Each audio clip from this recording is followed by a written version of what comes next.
On May 5th, 1945, the Germans signed the unconditional surrender in Hotel de Wereld in Wageningen. And what was mostly discussed here were practical matters. What to do with the 120,000 German troops that were still stationed in the west of the country, assembly points where they had to hand in their weapons, how the retreat was organized, where their mines lay buried. Actually, did you know that German General Blaskowitz left without signing? And this was not because he didn't agree, well, obviously he didn't agree, but he had no choice, but this was because he was handed a lot of paperwork and questions, and he left for Hilversum to read all the paperwork and also do some inquiries about several matters. But then the following day he returned to Wageningen and the documents were properly signed. Then May 7th, following day, the Allied forces finally could cross into the remaining occupied part of the Netherlands, and they did this ironically through the Grebbe line, which was the main line of defense during the Battle of the Netherlands in May 1940. The following days, the cities of Utrecht, Rotterdam, Den Haag and Amsterdam were liberated. Allied soldiers were greeted by jubilous crowds. Dutch girls jumped on the Allied cars and they were offered drinks, and well, all these celebrations, one thing left to another. So it was all in a good mood. Well, not everywhere. Members of the domestic forces, the Binnenlandse Strijdkrachten, a group of armed Dutch resistance members, eagerly wanted to disarm the Germans. And this was explicitly forbidden by the Allies, basically because of the simple fact that they had lack of discipline and this could lead to incidents. This is exactly what happened when members of the resistance tried to disarm Germans in Utrecht. A shootout resulted in around 10 deadly casualties. A total of 44 incidents in the days after the liberation with over 200 casualties occurred. The biggest tragedy occurred in Amsterdam on May 7th. Over 100 Dutch people were gunned down, around 30 of them dead, by members of the German War Navy from a building overlooking Dam Square. My grandfather witnessed this tragic event at that time, and I did make an episode about this dramatic event. Links are in the description. When the Netherlands was liberated, a terrible battle was raging on the island of Texel. Early April, the Georgian revolt on Texel occurred. Where it came down to was that soldiers of the Georgian Legion that were drafted in the German army and were stationed on the island of Texel saw the end of the war was there, and they did not want to end up on the losing side. Therefore, they made a last stand and rebelled against the German soldiers on the island. You can call it a mutiny in some way. The Georgians were assisted by the Dutch resistance, and a horrible battle followed. This battle ended on May 20th after the Canadians had intervened. By that time, around 800 Germans, 500 Georgians and 100 Dutch lay dead. Dutch Queen Wilhelmina returned to the Netherlands on May 3rd, 1945, where she landed on an airstrip at Gilserijen in the south of the Netherlands. Actually, she made her first return a few months earlier at Zeeuws-Vlaanderen in Aardenburg, but after this she returned to London and now she was here to stay. In the days after the liberation, Dutch violence was not directed towards German soldiers that were still stationed in western cities, for example, but towards the collaborators. Members of the Dutch Nazi Party, the NSB, were targeted, and also Dutch girls that had dated, flirted, or slept with German soldiers. Although they weren't violently attacked, they were publicly humiliated, shaved bald, and sometimes swastikas were painted on their heads. But here's the thing, who decides who is guilty or not? And wasn't this simply a kangaroo court? Well, partially yes. And some exiled Dutch politicians had already feared that one day a day of reckoning might come. These Dutch people were also inspired by the words of Queen Wilhelmina. She spoke on the radio during the war, where she stated, "In a liberated Netherlands there would be no more room for traitors." Now, a day of reckoning didn't really happen. I mean that there weren't massive revenge murders. There were some revenge murders, yes, but it did not happen widespread. What did happen were massive arrests of collaborators and alleged collaborators, because who decides who is guilty or not? So what happened to those who got arrested? Well, most of them were put into prison camps. Also, Dutch volunteers that had served in the Waffen-SS and had first served time in an Allied POW camp and were now repatriated to the Netherlands. According to Dutch historian Peter Romein, around 120 to 150,000 Dutch people were interned.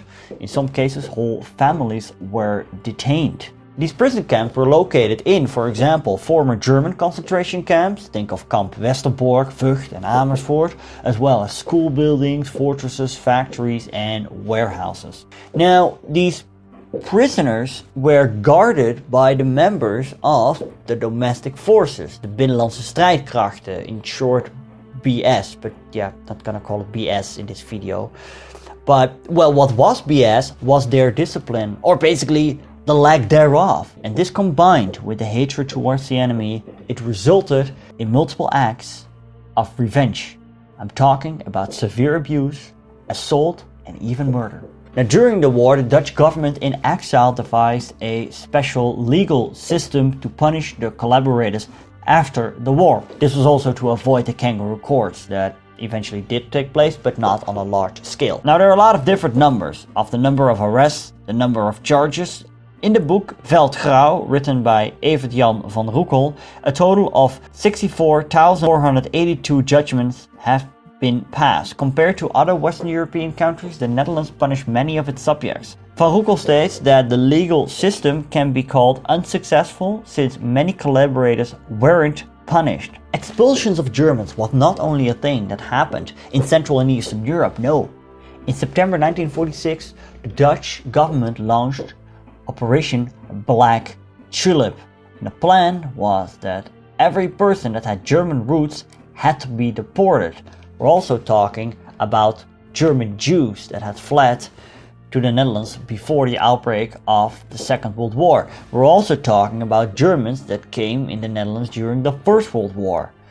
Eventually, this plan was dropped, basically because everybody was against it. I mean, the Allies were against it, and even many Dutch people were against it. Still, those Germans who had Nazi sympathies were deported. We're talking about 3,500 people in all. And furthermore, the Dutch government had big plans for annexations of German lands. Take a look at this picture. Look at all the land we could have gotten. And I know what you're thinking.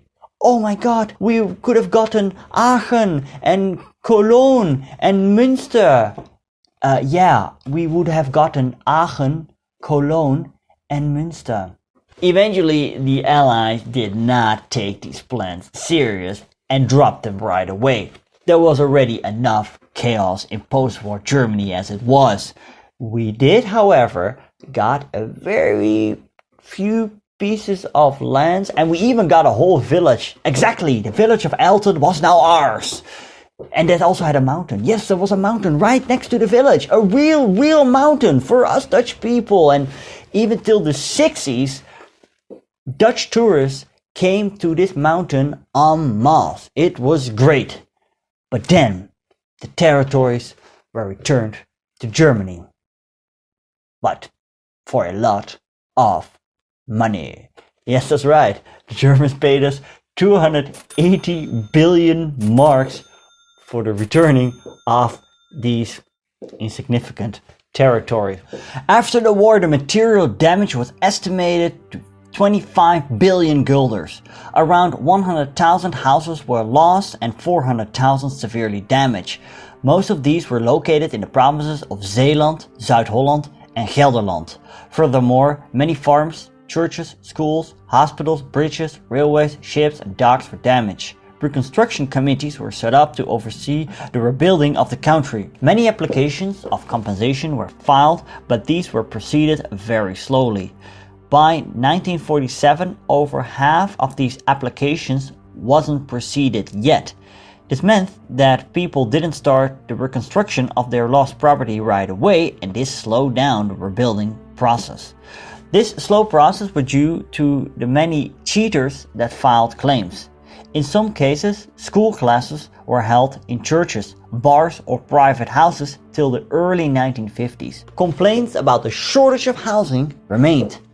some things never change. What we should not overlook were the psychological effects of the Second World War on the people.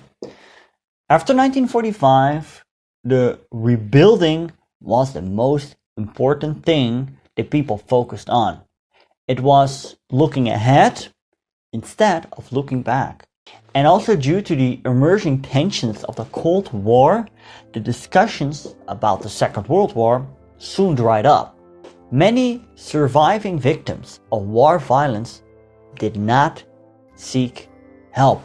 And therefore we don't have exact numbers of those who mentally suffered after the war was over. In the late 1940s, Dutch psychiatrists already wrote about the psychological consequences of those who had served time in the concentration camps. Attention was rare and this continued in the 1950s. Only in the 1960s this was changed with a system of statutory benefits for victims of war and a range of special facilities and aid agencies.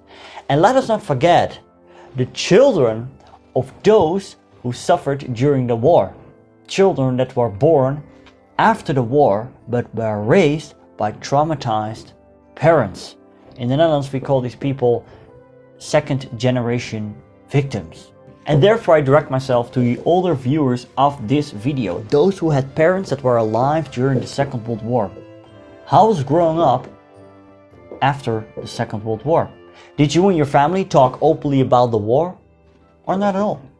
If you like to share some of your personal history, please do so down below. I think most of us will really appreciate it. Thanks to my patrons you see on screen, and a special thanks to Henry Clarkson and Wombat Cookie. If you want to support me, go to the link right here. Now if you want to know more about the Dutch people that suffered in the Dutch East Indies by the hands of the Japanese, and click on these videos.